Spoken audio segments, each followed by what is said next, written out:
इस्लाम का और इस दुनिया का सबसे बड़ा जो फितना और सबसे बड़ा जो ख़तरा होगा उसका नाम है दज्जाल।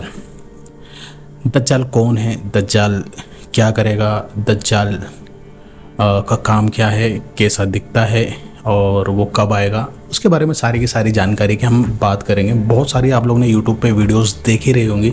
थोड़ा सी डिटेल के अंदर मैं बताने वाला हूँ जो पर्सनली मैं सोचता हूँ उसके बारे में। और ये जितनी भी बातें मैं कुरान और हदीस के हवाले से जो भी बताया गया बड़े बड़े उलमाओं के द्वारा, वो सारे के सारे चीज़ें मैं आपको आज इस वीडियो के अंदर कवर करने वाला हूँ। तो सबसे पहले बात करेंगे कि दज्जाल कौन है। दज्जाल एक झूठा नबी होगा जो अपने आप को गॉड मतलब खुदा कहेगा और दुनिया के अंदर फितना फैलाएगा। अल मसीह अद दज्जाल उसका ओरिजिनल नाम होगा। और दज्जाल का जो मतलब होता है वो धोखेबाज होता है। कैसे आएगा उसके बारे में बता दूं कि अभी फ़िलहाल वो एक बड़े से पहाड़ के बीच में आइसलैंड पे जंजीरों के अंदर कैद है। लेकिन जैसे ही अल्लाह ताला और गॉड उसको हुक्म देंगे तो वो वहाँ से निकलेगा और सारी दुनिया के अंदर फितना फैलाएगा। और जब भी वो आएगा तो लोगों का इम्तिहान चालू हो जाएगा, मतलब आप और हमारा। अब देखते हैं कि हम लोग दज्जाल आता है तब तक ज़िंदा रहते कि नहीं रहते। ज़्यादातर लोगों का क्वेश्चन है कि दज्जाल कब आएगा। देखो, इसका एक कोई एग्जैक्ट टाइम फिक्स नहीं है कि दज्जाल कब आएगा, लेकिन हदीस और कुरान के हिसाब से अगर देखा जाए तो जब भी क़यामत बहुत ही ज़्यादा नज़दीक होगी तब दज्जाल आएगा। मतलब अगर देखा जाए तो जुल्म, फसाद, भूख, बेईमानी और तबाही का बोलबाला बहुत ज़्यादा बढ़ चुका होगा, तब दज्जाल हो सकता है आ जाए। तो दज्जाल की आने की निशानियाँ क्या होंगी? मतलब जब भी वो आएगा तो आप लोग कैसे पता करोगे कि भाई ये दज्जाल है? इंसानियत में फितना और फसाद बहुत ज़्यादा बढ़ जाएगा, ये एक निशानी है। भूखमरी और सूखापन बढ़ेगा, मतलब पूरे में खाने पीने की चीज़ें ख़त्म होने लगेंगी। पानी जो हम लोग आज साफ पी रहे हैं वो पानी वगैरह भी इतना साफ़ नहीं रहेगा और वो भी धीमे धीमे ख़त्म होने लगेगा। लोग ईमान से दूर होते चले जाएंगे। मतलब जो अभी हम लोग मुसलमान हैं, जो भी थोड़ा सी हमारे दिल के अंदर दूसरों के लिए ईमानदारी भी है, तो वो भी दूसरों के लिए, मतलब दूसरा अगर मर भी रहा होगा ना तो हम लोग इतना ज़्यादा उस पर ध्यान नहीं देंगे। भाई मरता हो तो मरे, हमको क्या, हम एक दूसरे की हेल्प करना बंद कर देंगे। भाई भाई को नहीं पूछेगा, माँ बाप बच्चों के नहीं होंगे, बच्चे माँ बाप के नहीं होंगे। और इसी तरीके से लोग ईमान से दूर होते चले जाएंगे। इस्लाम सिर्फ नाम का रह जाएगा इस पूरी दुनिया के अंदर। मस्जिदें होंगी लेकिन वीरान होंगी। मतलब आज की तारीख में मस्जिदें बहुत सारी, लेकिन नमाज़ पढ़ने वाले सिर्फ आपको फ्राइडे को मिलेंगे। जुम्मा वाले नमाज़ पढ़ने लगेंगे। हर तरफ जुल्म और गुमराही छा जाएगी। समझ रहे हो? मतलब आज की तारीख में 2025 चल रहा है और जुल्म कितना हद तक बढ़ चुका है आप लोग खुद जानते हो गाइस।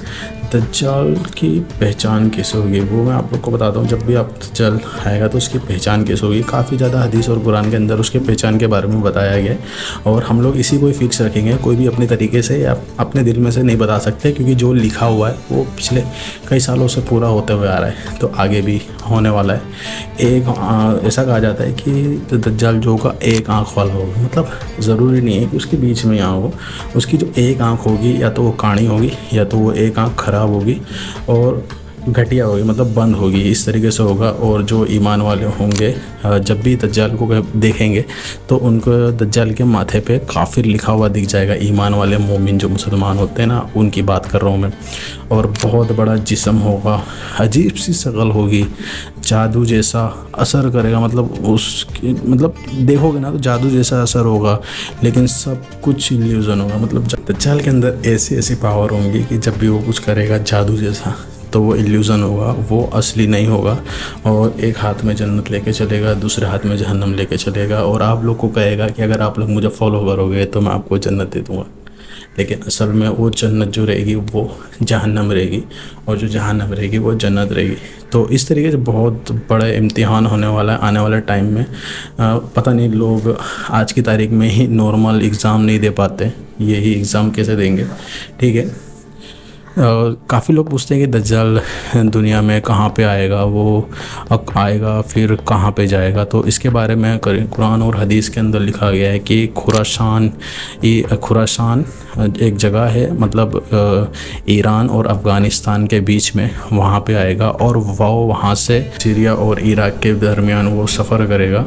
सबसे ज़्यादा जो उसका असर बोलबाला होगा वो इज़राइल मतलब पैलेस्टाइन में होगा। जो भी फ़िलहाल आप लोग पैलेस्टाइन के बारे में जान रहे हो, यहूदी लोग पैलेस्टाइन के पीछे पड़े हुए हैं और मस्जिद अल-अक्सा को ढह करके वहाँ पे एक मंदिर बनाएंगे। फिर वो शायद हो सकता है दज्जाल को वहाँ से बुलाएंगे। तो दज्जाल को कौन पूजेगा, ये भी काफ़ी ज़्यादा लोग नोटिस करते हैं और सोचते भी हैं कि उसके फॉलोअर्स कौन होंगे। तो अगर मैं बात करूँ फॉलोअर्स की, तो यहूदी सबसे बड़े दज्जाल के फॉलोअर्स होंगे और वही लोग दज्जाल को जल्दी से जल्द बुलाने का कोशिश करेंगे। यहूदी का मसीहा दज्जाल है, ठीक है। मुनाफिक लोग और कमज़ोर ईमान वाले उसकी ग़ुलामी करेंगे, उसकी पैरवी करेंगे, उसके ग़ुलाम बन जाएंगे।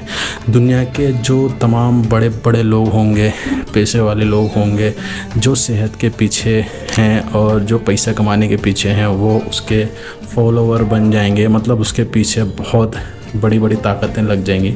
और दज्जाल की आर्मी में कौन कौन होगा, ये भी काफ़ी लोग पूछते हैं कि देखो यार, इतना ज़्यादा पावरफुल इंसान होगा तो उसकी आर्मी में सीधी सी बात है बहुत ज़्यादा ख़तरनाक। अच्छा देखो, हम लोग नॉर्मल लोग हैं, जो आप लोग वीडियो देख रहे हो वो और मैं, हम सब एक नॉर्मल लोग हैं। इस दुनिया के अंदर एक नेक्स्ट लेवल के ऊपर बहुत ही ख़तरनाक लोग हैं। वो जल्दी ना मतलब सामने ही नहीं आते हैं। आप और हम वीडियो बनाते हैं और नॉर्मल ज़िंदगी गुजारते हैं, लेकिन वो सामने बिल्कुल नहीं आते। तो ऐसा कहा जाता है कि 70,000 यहूदियों की फ़ौज होगी दज्जाल के साथ, और उनका जो साथ देने वाला होगा शैतान होगा, और जो फ़ौज होगी ना उनके सर पे ताज होगा हेलमेट जैसा, और उसके पीछे ना बहुत ही पावरफुल लोग साथ देने वाले हैं इस जंग के अंदर। और एआई टेक्नोलॉजी और साइंस का यूज़ करके मिसयूज़ करेगा और लोगों को गुमराह करने की कोशिश करेगा। अभी आप लोग खुद ही देख रहे हो कि एआई जो टेक्नोलॉजी है वो किस हद तक, मतलब कहाँ तक लोगों को गुमराह कर रही है। अभी तो स्टार्ट हुई है, यूट्यूब वाले ने खुद अभी एआई को लेके गाइडलाइन जारी कर दी है कि भाई अगर आप लोग को यूट्यूब पर वीडियो बनाना है तो आप अपनी ओरिजिनल वॉइस में बनाना, ठीक है। तो दज्जाल की अगर मैं पावर की बात करूँ कि उसके अंदर पावर कौन कौन सी होगी, तो सीधी सी बात है, जब डेविल उसका साथ देने वाला है तो उसके अंदर पावर तो बहुत सारी होएगी। अब जब देखो, वो जब चाहेगा तब बारिश करवा देगा, जब चाहेगा वो बारिश रुकवा देगा। तो इसको देख के काफ़ी लोग उसके फॉलोअर्स में जुड़ जाएंगे, ठीक है। वो जब चाहेगा ज़मीन के अंदर से अनाज उगा देगा, और जब चाहेगा ज़मीन के अंदर से अनाज उगना जो उगता है ना वो रोक देगा, भूखमरी पैदा करवा देगा, जिंदा को मार देगा, और जो मरे हुए हैं उनको ज़िंदा भी कर सकता है। उसके पास ऐसी भी पावर होगी, आग और पानी का जादू दिखाएगा, जो झूठा ही होगा, इल्यूज़न ही होगा, ठीक है, असली नहीं होगा। एक जगह से दूसरी जगह बिजली की रफ्तार से ट्रैवल करेगा। भाई साहब पावर देख सकते हो आप लोग कितनी ज़्यादा है। दज्जाल कितने दिन इस दुनिया में रुकने वाला है, तो ये भी काफ़ी लिखी हुई बात है। इसको मैं बताऊँ तो दज्जाल इस दुनिया में सिर्फ 40 दिन रहने वाला है, ठीक है। लेकिन 40 दिन समझ रहे हो, उसका पहला दिन ही 1 साल के बराबर होगा, दूसरा दिन उसका 1 महीने के बराबर होगा, तीसरा दिन उसका 1 हफ्ते के बराबर होगा, और बाकी के जो दिन होंगे वो नॉर्मल दिन के बराबर होंगे। तो अभी 2025 चल रहा है गाइस, तो आप लोग सोच सकते हो कि दिन कितनी जल्दी जल्दी जा रहा है। मुझे तो ऐसा लग रहा है कि वो जो 1 साल है ना वो अभी से चालू हो गया, ठीक है। क्या दज्जाल मक्का और मदीना जा पाएगा, ये भी काफ़ी लोगों का क्वेश्चन है। और कुरान शरीफ में भी लिखा हुआ है कि वो सब जगह जा सकता है, लेकिन मक्का और मदीना बिल्कुल नहीं जा सकता, क्योंकि वहाँ पे फरिश्ते मक्का मदीना की हिफाजत करते रहेंगे, और वहाँ पे रूहानी ताकतें होंगी जो उसकी हिफाजत करेंगे। लेकिन हाँ, ये बात कन्फर्म है कि दज्जाल मक्का और मदीना के अंदर तक घुस भी नहीं सकता। ये बहुत ही पावरफुल है, क्योंकि फरिश्ते ही वहाँ की देख रेख करेंगे उस टाइम पे। दज्जाल के दौर में लोगों का क्या होगा, ये भी काफ़ी ज़्यादा क्वेश्चन बड़ा है आप और हमारे जैसे लोगों के लिए। जो लोग ईमान पर कायम रहेंगे उनके लिए बहुत बड़ा इम्तिहान होने वाला है। भूख प्यास और जुल्म से भी गुजरना पड़ेगा। बहुत लोग उसके धोखे में आकर गुमराह हो जाएंगे, लेकिन जो सब्र करेगा अल्लाह उसके लिए जन्नत लिखेगा। मतलब समझ सकते हो कि ये इम्तिहान कितना बड़ा होने वाला है। फिर ये सारी चीज़ें होने के बाद जब दज्जाल आ चुका होगा, उसकी सारी आर्मी बन चुकी होगी, वो फितना फैला चुका होगा, तब तो हज़रत ईसा अलैहिस्सलाम की दूसरी बार जब आना होगा दज्जाल के ज़माने में, वो मस्जिद अल-अक़सा के पास सीरिया में नीला रंग का लिबास पहने वाइट मीनार पर उतरेंगे। हज़रत ईसा अलैहिस्सलाम दज्जाल का पीछा करेंगे और उसे बाबेलूद, मतलब इज़राइल का एक शहर है, बाबेलूद में पकड़ के अपने हाथों से कत्ल करेंगे। दज्जाल सिर्फ हज़रत ईसा अलैहिस्सलाम के हाथों से ही मर सकता है, बाकी और किसी के हाथों से मर नहीं सकता। दज्जाल के मरने के बाद क्या होगा, इसके बारे में काफ़ी अच्छा पॉइंट है। दुनिया में अमन और इंसाफ का दौर होगा। हज़रत ईसा अलैहिस्सलाम का मुताबिक हुकूमत चलाएंगे, सब लोग एक अल्लाह को मानेंगे, पीस और प्रॉस्पेरिटी का दौर आएगा, शैतान की कुव्वत कम हो जाएगी, फिर वक्त के साथ क़यामत का वक्त करीब आएगा। तो गाइस ये जो स्टोरी थी दज्जाल के बारे में थी, ये मेन पॉइंट मैंने आप लोगों के लिए कवर किया है। और गाइस ज़रूरी नहीं है कि जब भी आप दज्जाल के आने का वेट करें, आप अपनी जन्नत जो है अभी से ही लिखवा लें और मेहनत करें, नमाज़ पढ़ें और लोगों की मदद करें, इबादत करें, पूजा करें, जो भी आप लोग कर सकते हो अपने हिसाब से करें। ठीक है गाइस, तो वीडियो को लाइक कर देना, शेयर कर देना अपने दोस्तों के साथ। मिलता हूं आपसे नेक्स्ट वीडियो में, जब तक के लिए bye bye, life is your next video.